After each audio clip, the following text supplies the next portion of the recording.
Every single day, people take unwanted or unused items to thrift and antique stores across the country. But as the saying goes, one man's trash is another man's treasure, and we're here to prove it. Identify valuable things before you throw them away. Join us as we show and tell of treasures found and sold by a full-time reseller with the hopes of helping you find some treasures of your own. Welcome to the What's Sold podcast. Welcome back to the What's Sold podcast. I am here with my friend Matt. I am Brandon. Matt, I have, while you were on vacation in Grenada, I was scouring the YouTubes and the interwebs, and let me tell you, Matt, some of the comments are not nice. On which one? On the What's Sold YouTube, or on everyone on the What's Sold that's emailed us has been lovely. But it's funny how on YouTube, I'm like, I've got a fairly thick skin. And I was like, people are like, that guy he won't shut up. I'm like, I'm just trying to add frivolity to the conversation. It took me about a year and a half, but now I'm very comfortable crying myself to sleep at night. I'm in a routine where, about 30 minutes before it's bedtime, I take some Benadryl and I go read a few comments and I just start the crying. My wife, now she goes to bed before I do, so she's asleep by the time I come in. She doesn't have to hear it anymore? No, I mean, people, you get a mixed bag, all kinds of interesting people come out to be all of our cousins, right? And some of our cousins are cousins we would not choose to really be around a whole lot. And then there's others that, they're going to come over for Thanksgiving and Christmas. Particularly, I get a lot, and part of this, and we've spoken about this in a previous episode, but part of it is of my own making. Well, part of it is that I don't know everything. Hey, there are people coming to the channel who know more about some of these things than I do. And it's not that I've done anything wrong. They know more than I do. And maybe I don't give all the detail they want. Maybe they think I should clarify certain things. And that's totally fine. And they may be right. But then there's other times when I have intentionally said something incorrect. And I do that from time to time to generate engagement, because I discovered early on in the YouTube, working with YouTube, is that since engagement, not unlike podcasting, right? Engagement from listeners or viewers is one of the drivers that tells the YouTube algorithm that people are enjoying it. The more people who engage, writing comments and stuff, whether they're positive or negative, as far as I know, it doesn't matter. They're just looking for engagement. And so it's one of those variables where if you get a lot of engagement, then they're going to promote your videos to more people. So I will sometimes act like I don't know what something is, or I'll miss it. And it's like a kid, Peaches, my friend Nate, Peaches and I joke about it. It's like, we imagine like the kids in a classroom, like hopping up and down on their chair, like, pick me, I know the answer. And it's that all these people are coming, and sometimes they don't say it in a very kind way. In fact, lately I've been getting ones. One specific one is about this piece of jewelry that had a mustard seed in it. I acted like I didn't know what it was. It was clearly a mustard seed, clearly a religious piece of jewelry. And man, it's like I've been crucified, because of this one comment. You are a sinner, People Matt. get on and they go, you know what? If you don't know that that's a mustard seed, I'm leaving this channel. You've got nothing for me. Really? Also, you're clearly not a longtime viewer, because I've spoken about that like half a dozen times in a half a dozen videos. People, I guess, don't appreciate that sort of thing. But it's fine. Go find somebody else. It's not going to hurt my feelings. It's there all are right. critics. Yeah, there are critics out there for sure in anything. I find it interesting that in a free channel that we do in our part-time on the side of our other jobs, that we do this just, obviously we want it to be successful and we want to do something with it, but it's also kind of a labor of love. I mean, there's a chance for you and I to do something creative. We talked about this ad nauseum on this show, but it was really funny. One guy, when you first started the What's Sold channel, it was all you showing. It was Rusty showing What's Sold, and then we dropped the podcast in there. And some guy's like, I like the other version better. Yeah, and I get that. And, it's really been about time that I have. And again, I would do this if I could make enough money to make a living. I'd probably do a lot more of this, right? I mean, same thing for you. But it is what it is, and I can't make a living at it, so I can only give it the amount of time that I have. So I've got lots of things. I have a family. I've got a full-time job. I've got 2 or 3 other things going on at any given time. The podcast, So I would like to go in every 2 to 3 of these episodes. It'd be nice to go back and do a what sold one like that, because I do think people enjoy seeing the types of things, seeing them with their own eyes, Right. and seeing me talk about them in real time. And that's fine. I don't blame that person. So yeah, I do want to get back to that. Hopefully that person will stick around, but you never know. Yeah. At the end of the day, you just never know. I mean, the truth be told is what we're really trying to do is show people how to sell stuff. I mean, we want to show what you sold, but the intrinsic idea behind that is simply to show these are the types of things that you can sell and make money off. We hadn't discussed this in our pre-production meeting, but I'm selling a Nintendo Switch on Facebook Marketplace right now. Oh boy. And with the accoutrement that go with it, the little side views. Holy cow. Facebook Marketplace is a cesspool. Crawling back to Facebook Marketplace, are we? I thought you had written it off. My wife was like, why didn't you just ask Matt to sell it? I'm like, because he's got a million other things to sell. All I'm trying to do is get rid of one game console, but it is amazing. I wish that our viewers, our listeners would write in the most crazy requests they've had. That would be the most fun show we ever did. Like one guy is, Matt so I live in a East Asheville, and I'm selling a $20 item. $20. No big deal. If it doesn't sell, no big deal. If it sells in 6 months, no big deal. I just don't care. But I'm not traveling anywhere to get rid of this item. This guy's like, hey, I think it was up for 25. He's like, hey, will you take 20 for it? I'm like, yeah, sure, whatever. I don't care.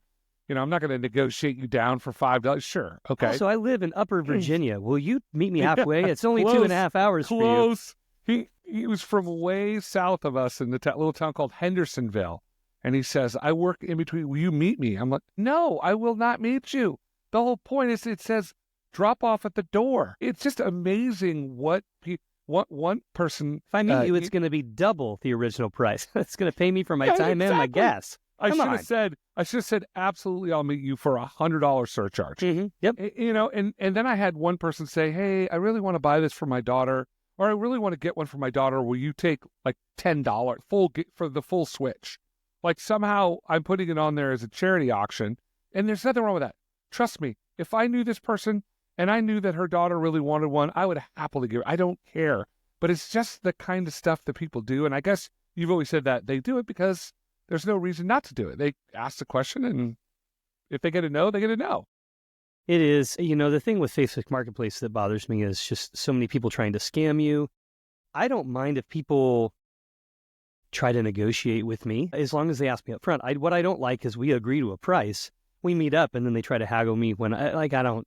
And I don't do that to other people either. I ask, I say, hey, are you at all flexible on the price? Because I'm not going to bring this up when we meet. I tell them that. I'm like, if you can't, I understand, but I'm just thought I'd ask. And they'll tell me if they can't, sorry, but then we don't have to have a weird interaction. And if I want it at that price, I'll get it. If not, I'll say, well, I'll get back to you or whatever.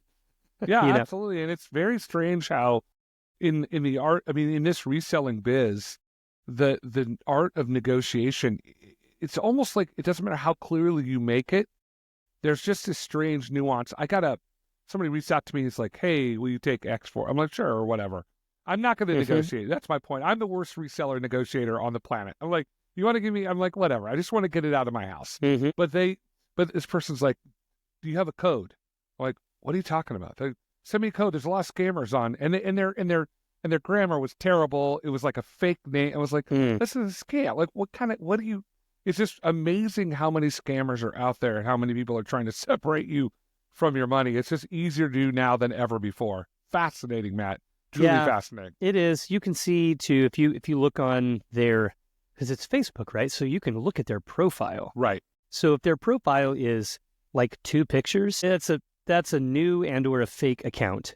You can even take a shot of that, like a screenshot that, and you can Google Lens it. You can find that picture that they pulled from some other Facebook or some other photo online, and then you absolutely know that it's fake.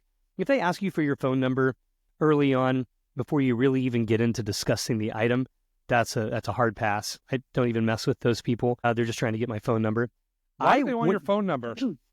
Good question. So I think that people will steal your phone number to utilize for some other scam, and or they'll sign you up. They'll use the phone number to sign up for certain things. It's not going to be good for you. I'll just put it that way, for them to get their hands on your phone number. If I'm going to meet someone, I wait until the day of we're going to meet. I check in with them again in the morning. Hey, are you still good to meet?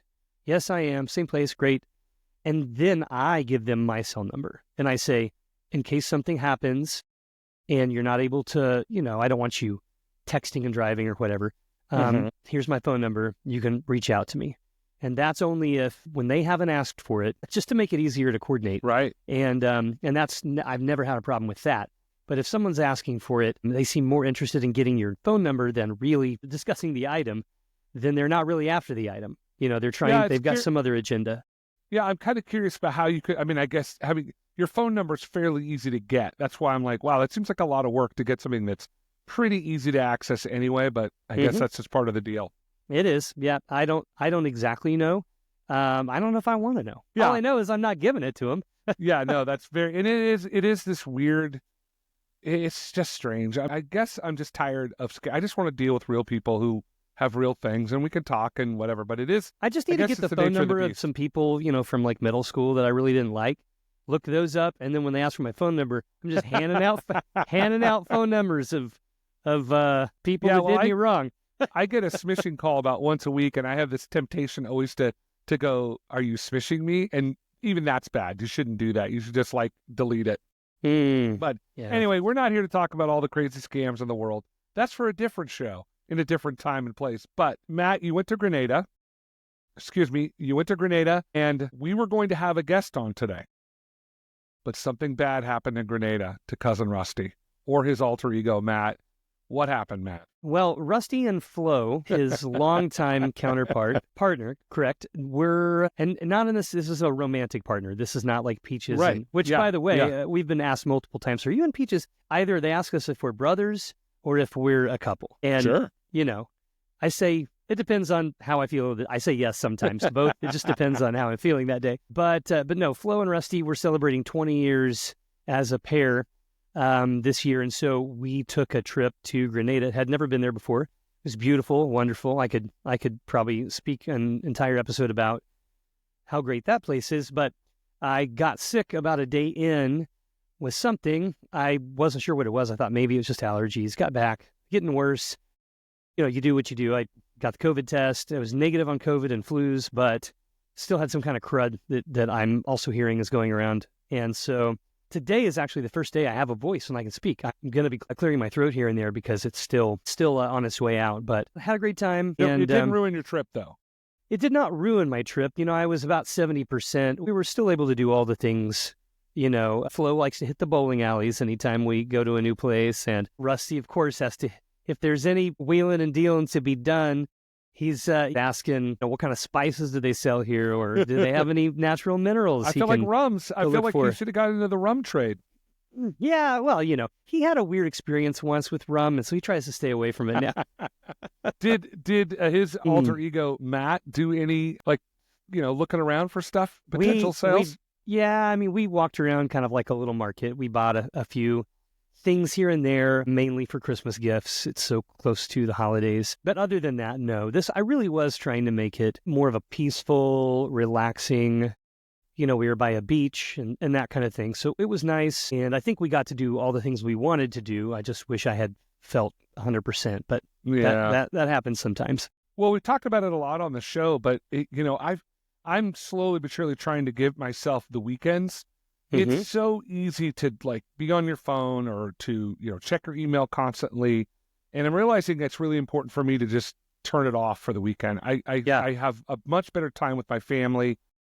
Yes. Are there things going on that I could be dealing with? And like you say, when you're out and about looking at stuff, it can be, you just naturally, whenever you're in your, whatever business you're in, you're going to be kind of thinking, oh, that might be good or that might be good. Right. But well, and I didn't mention this before, but also, the second day I was there, my cell phone just stopped working.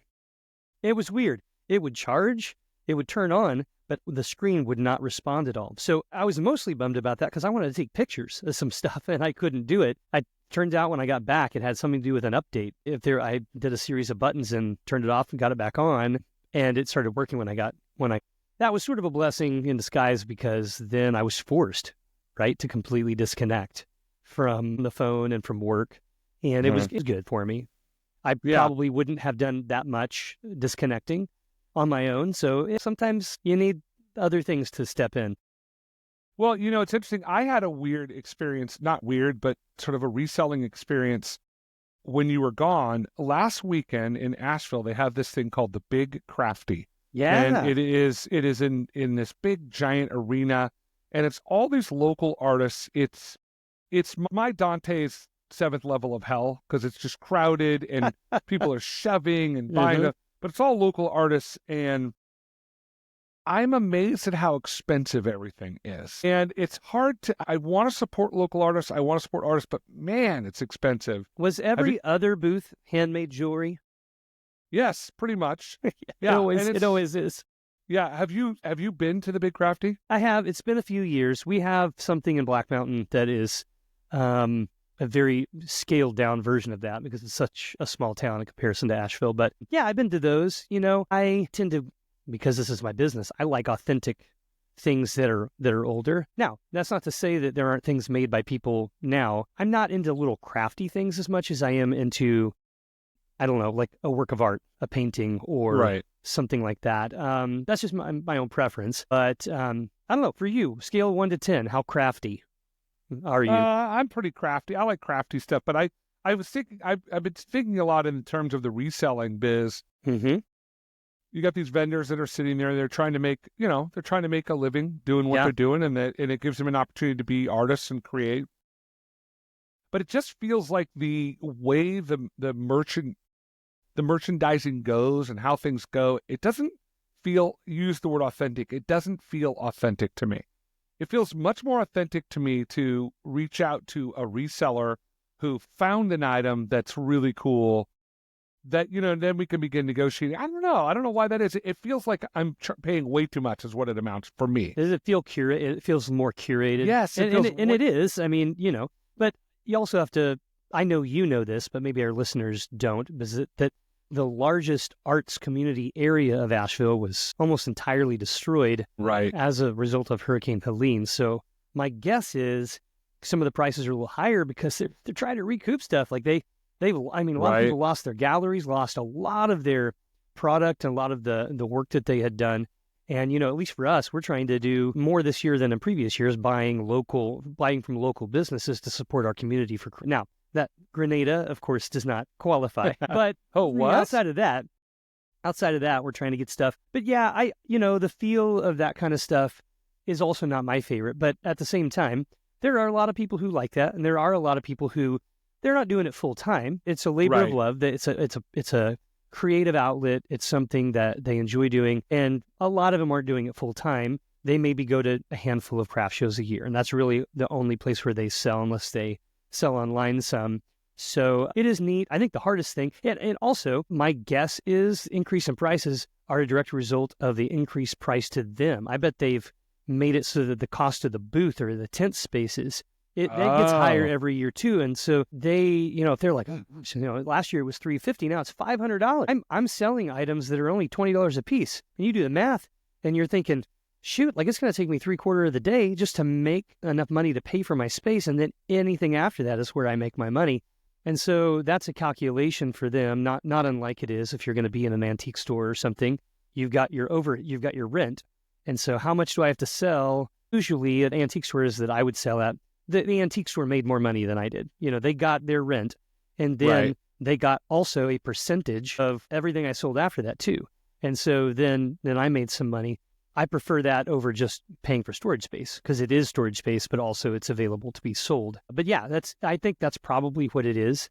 And why is whatever the entity is that throws that charging so much for the spec? They want to make their money. I don't know. Well, I mean, we're going to talk about what you sold or didn't sell this last week when you were partying. Your took us off in Grenada, but serious partying. Yeah, but I think that there is this. I often think to myself, like, at what point do businesses outprice themselves? So, for instance, like Facebook Marketplace Craigslist is probably a better example. Craigslist was great when it first came out. And then it just became a place for scammers, so no one uses it, or it's a different kind of use model. Yeah. Same thing with Facebook Marketplace. I feel like eBay, being a for-profit company, well, Facebook is too, but in the merchant selling space, that they have more controls on it. So, but it's like at some point, people say, hey, I can't make a living, I'm not going to do this anymore, and it kills the business.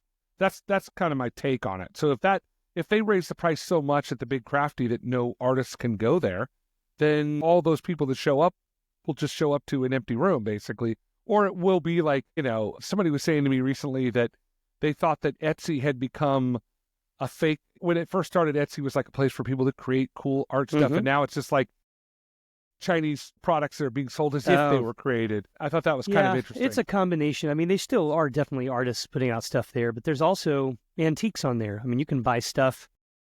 You can buy antique jewelry from, Georgian and Victorian era jewelry on there, just like you do eBay. So you're not, it's not a requirement that you have personally handmade the item, but that is certainly the way that it was marketed back in the day. And I don't know what their marketing looks like today.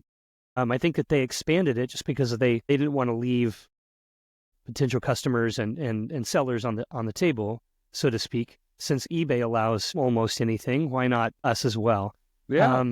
But yeah, I'm still hopeful that some other entity that operates better than both of those sites will come along and I can shift over. I don't like being dependent upon eBay. I would sell things entirely on my own website, but there's more work that's involved in that, not just creating a website, but maintaining it, paying for marketing, getting a payment processor that takes a percentage, like all of that stuff. That's a lot more work. So I could do it. And you get eyeballs on... Yeah, I'm not reaching nearly the number of potential buyers for maybe a long time or ever. It just depends. But yeah, it's just one of those calculations. Maybe someday. So you went away to your fancy vacation. You did. Got sick. You had to, I know you. You're a schemer. You're a guy. Rusty's out there. He's wheeling and dealing. I know that you had auctions up to finish when you got back. So what did you sell when you were gone? I did sell a handful of things. Actually, December has been really not a good month for me so far. We're about halfway through. Usually fourth quarter is great. October and November were both really good. And I don't think it was necessarily even a result of the fact that I took a trip, because I still had everything for sale that I normally have. But it's just, at least for me, sales have been really down. I mean, like 60% down so far this month. Really? Yeah. Why do you suspect that is? I don't know. I don't know if it's because people are spending less. I don't know if the buyers are just shifting away this year from buying things on that platform and they're getting stuff locally, or are they wanting more? Do they have more money in their pockets? So they're going out to department stores, or they're buying stuff, brand new stuff online. Maybe there was a huge surge in Black Friday and Cyber Monday sales, and a lot of people did that. Or maybe people are just really behind this year, and the next week and a half is going to be great. I don't know. I'm going to do it right before, at the last minute. So it's hard to say. It would just be conjecture. I don't really know. Have you ever had a month like that before, December? Oh, I definitely have. Never a December. This is the worst December so far. This is the worst December I've had since I started doing this. Really? And I don't really know. I don't really know what it is. Not only that, I've had, this was the big down thing, was that while I was gone, I had like 3 things people initiate returns on high value items. And none of them had good reasons. Oh, I just changed my mind. Didn't really like the way it looked, that kind of thing. So I come back, not only am I not bringing more money, and I've got like $3,000 hold, like tied up in eBay that I don't get, I'm not going to get because it's going to go back to the buyer, and then I have to go through and resell it again. But also, I can't, I don't have any payouts of any of the other things I sell unless the pay goes up over that threshold, right? Because they're holding $3,000. If I make another $2,000, I'm still $1,000 in the hole, right? Until that stuff comes back. So right. That's aggravating, That's stressful. It can be. Yeah. I mean, it's not as stressful now because I'm past that being a crisis necessarily at this stage in the game, but I was not expecting it. I'll put it that way. I was expecting, February is going to get rough because it usually isn't a great month.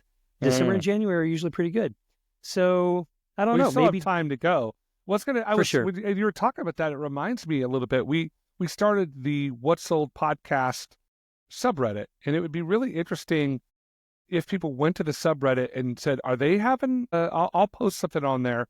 for folks, but are they having a tough December? Every single time. I'll just tell you, is... if you get on and you look up eBay sales this month, like December 2024, it doesn't matter what month of what year you ask that question, you're going to find subreddits or other things within the eBay site or whatever, and you're going to get both. You're going to get, yeah, it's been horrible for me. I'm down 40%. And someone else is like, well, I don't know. I mean, I'm still hitting my $20,000 a month mark, something like that. And you're just like, oh, come on. And you really, you're getting both. I mean, it's a different experience for everyone. Matt. Our listeners are honest. Yeah. Well, listen, I hope all of our listeners are having a good month. I hope this is like a unique thing to me. I really do. Because, I'm going to initiate a few different strategies, try to kick some more sales in gear here so that I can, it's going to be backloaded, on the end of the month. Hopefully I'll have more sales on that. But I sold a variety of things. I can show you a handful here that I have sold this week. The first thing is this little container that has these would be cufflinks, and these would be little, I guess, what do they call it? Collar buttons, right? For like a dress shirt. They're gold filled, and it's a very beautiful blue stone on the end of it. It's called lapis lazuli. I don't know how you pronounce it. Yeah, lapis lazuli. So that's the stone. It's very beautiful, and it's in its original container. It was a Swank brand. Swank is, one of those brands that made a lot of that kind of thing, cufflinks specifically, or tie bars, stuff like that. So this sold for $24.99. Probably paid a couple bucks for it. It came in a lot of things that I bought, so I don't know the exact amount, but if I were to, it was probably $2 or less. So that's a decent sale. I've had it maybe 3 months, so that's about how long it took to sell. Got a lot of pairs of cufflinks, and there are bajillion amounts of pairs of cufflinks out there. So to get somebody to buy yours and not somebody else's can be a challenge. So it's not like the ideal thing to sell because there are so many of them, and probably dozens of pairs of that exact same pair. Do you ever, when you look at that, I know we've talked about this in the past, but you come across something that's like, that's beautiful and I'm sure it'll sell, but I'm just not going to get into the cufflink business. I'm going to avoid that altogether. Yeah. And I don't ever, unless I suspect they're solid gold or sterling silver, I don't buy cufflinks individually. Now, if I buy a lot of jewelry and there's a bunch of ones in there, like that's how I get a lot of these, is they come in with lots of jewelry that I buy. So, I've got it. It's not worth a ton. I wouldn't have bought it by itself, but, it's going to go for sale because it came in with everything else. Did you say how much you sold those for? $24.99. Oh, that's nice. Not terrible.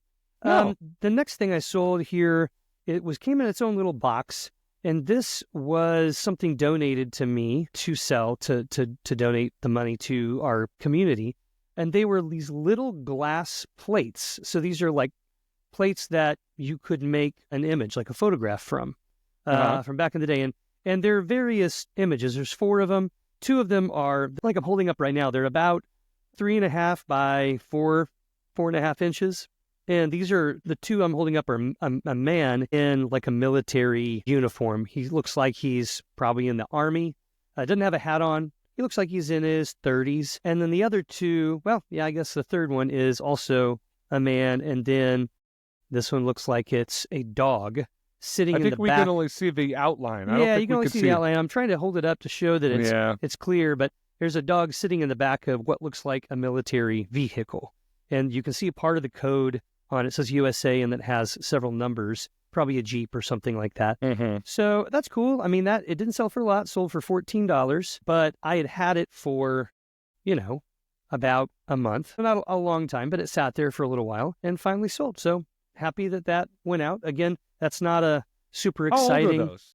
I would guess that they are from probably the 1960s is what it looked like to me, based on the outfit. Another item, and this one was fun, I sold this just today. This is a little leather container that has a little push button you open up, and inside are a pair of opera glasses. Look at that. And, they're in pretty good condition. They say that they are patented June 26th, 1850. So they're old. They're mid-1800s, probably late 1800s. This design was patented at that time, but it doesn't mean that these were made in that at that time. But anyhow, they're brass. You can turn a little wheel in the center to kind of, zoom in or out. And then around the edges of it is this sort of pinkish mother of pearl that is cut out and glued into place. So it's a pretty little set, probably for a female, and doesn't have that little stick on the side that you hold it up with. It doesn't have the thing that you hold, and it also doesn't have a chain where you put it around your neck. It might have had a chain at one time, but this is the kind that didn't have a holder. You would actually hold on to them like this and use your finger to zoom in. But it's got a nice little case. It has some red velvet on the inside, like a crimson-colored velvet. A nice little set. These sold for $50. So not a bad sale. These actually, though, did not belong to me. This was an item I was selling for someone else, not to donate the money, but just for them. They made money. I made a tiny percentage of it. And so the little container is leather. The little push button has looks like a little bee on it or some sort of insect. So it's interesting, but this is a late 1800s piece. The container still works properly, and it comes in the original container. So that's probably, I might guess right now, it's been up for sale for a little while. It's probably a Christmas gift for somebody, because that's the kind of quirky thing that someone might find cool, put it up on their bookshelf, that kind of thing. Or go to the opera. Or why not? Have you ever been to an opera before? I've been to Phantom of the Opera. Now, that does not count. Okay. But have you ever been to an actual opera? I have not. I think it would probably be quite impressive, but I have not. I have never been to the opera, no. Okay. Now, full disclosure here on the What's Sold podcast, I really don't desire to go to the opera. I probably should. Mm-hmm. I've listened to some operas, and I find people speaking another language really loudly. It's not my thing. But I do like the idea of we just lost 17% of our listeners. Because the listeners of the What's Sold podcast are big opera fans. Yeah, they're cultured. Come on, on, cultured. Absolutely. I can see Cousin Rusty going to the opera, and he's like asking the person that he's in one of those booths, and he's like, "Where's the spittoon?" He's looking for the fancy brass spittoon. If Rusty went to the opera, he would still wear his Bass Pro hat. He would have the yellow sunglasses and the mustache, but then he would have like a velour suit or something like that. White, you have the pocket watch white with and a black. monocle. Yeah. He'd rock the monocle. That's you have to at the opera. So good. He'd have his own glasses. Yep. Oh, yeah, And absolutely. a cane, a walking cane. He doesn't need it. He would just carry it with him. You think it would have a sword inside? Yes, of course. It needs to have a sword because, what would have happened if Abraham Lincoln had had a cane with a sword in it? Probably the same thing would have happened because he didn't know he was there. But, right. I'm never going to sit in an opera box without protection. Maybe with bulletproof, like a vest or something. Yeah, absolutely. Exactly. All right. Anything else that you sold this week? Yeah, I'll show one more thing. This is the exact kind of thing that is good for this type of year. This is a sealed game. It's called Battle Academy, and it is a Pokemon-themed trading card game. So it has little figures in it. It has trading cards that are geared towards this specific game, and it's sealed, right? So yes, it's older, but it's brand new. It's never been used, and it's still in its cellophane. So someone can get this, wrap it up, give it for a present, and it's not the kind of thing you're going to find in the store because they're not like this model or whatever. Let's see if I can actually look really quick. I guess 2020 was when this was put out. So it's almost 5 years old, and some kid's going to love this. Some kid is really into Pokemon, and parent wants to get this for him. So it's great. It sold for $20. I'd had it in the store for, I don't know, 6-9 months, something like that. Didn't sell till now. But this is the right time to sell things like that. I've actually this coming week, this week, probably the next couple of days, I'm going to start putting out some small lots of sealed Star Wars action figures and toys that I've been buying cheaply at stores I've seen all year long. And I'm waiting till this time of year because I know that there's a parent out there who wants to get this stuff for their kids, and more people are going to be looking for this right now. And so that's why it's going out. And I expect, I'm going to kind of put some of that stuff out to try to get some of those sales at the end of this month. And then it doesn't stop there because the people who got money for Christmas, they're going to start spending that money very end of the month and all of January. So that's why usually sales are decent in January as well, because people are looking for that thing that they didn't get that they wanted. Right. And now they're going to put their money together and get it. That's how I like to shop. I'm not going to lie. I can't stand shopping at Christmas. I like to wait till after, but that's just me. I'm sure that I'm not alone in that, though. All right. So in the last few minutes of our show, because once again, you and I have just bantered and, had frivolity. That's but right. We had a great question from one of our YouTube viewers, listeners. I don't know how people take in their YouTube, but we have been posting all the shows on YouTube.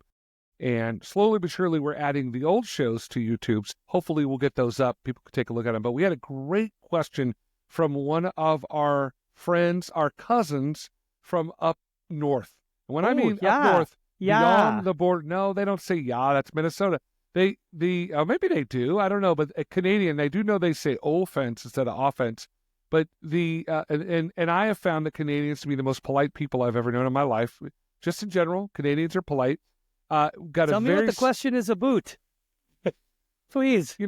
How annoyed, Matt. Canadian friends of ours out there, cousins, how annoyed do you get at Americans trying to speak like you, like any sort of accent that you have? It has to be horrifying. Yeah. So that's my apology. I'm not even Canadian, and I'm horrified. Yeah, so, I know. Well, yeah. So the question was brilliant from one of our viewers, and they asked, can you talk a little bit about international selling and exchange rates?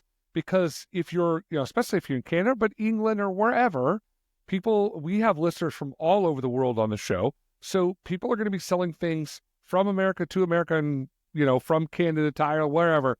What do you do when somebody comes on your channel or your store at wherever, Etsy or whatever, eBay? What do you do about international selling? So I sell predominantly on eBay when I'm selling online. And in eBay, they have an international shipping program, which you can opt into or opt out of. What happens when you opt into that is that your items are then available to be purchased either anywhere in the world, or you actually have the ability to go in the back end of your store and select specific countries that you will or will not sell to. So you can opt in 100% to the program, or you can opt in with the exception of certain countries that you would specify that you're not okay selling to. Everyone has different reasons for why they may or may not want to sell to a particular country. But when you sell something, it doesn't get shipped directly to that person in that country. It actually goes to an eBay warehouse. If you're in the United States, it goes to one in the United States. They package it however they need to package it, or they check it, or whatever. They put it together with other items to go to a particular country, and it's sent off from there. So I don't have to worry about that. They're sort of taking care. And I buy my labels through eBay. So the system is already set up to understand what documentation is needed for me to fill out. If there's a customs form or something like that, then I'm going to have to fill out. And it pre-populates some of that stuff for you. If you're going to go to the post office and do it, you're going to need a little bit more information ahead of time, or you just ask them, hey, this is going to go to Turkey. What do I need to get this there? And it's like, oh, here's the form. Just do this and this. Just specify, we'll tell you the weight. You just say, you declare a value, blah, blah, blah. And you fill that out. I didn't do that for a number of years.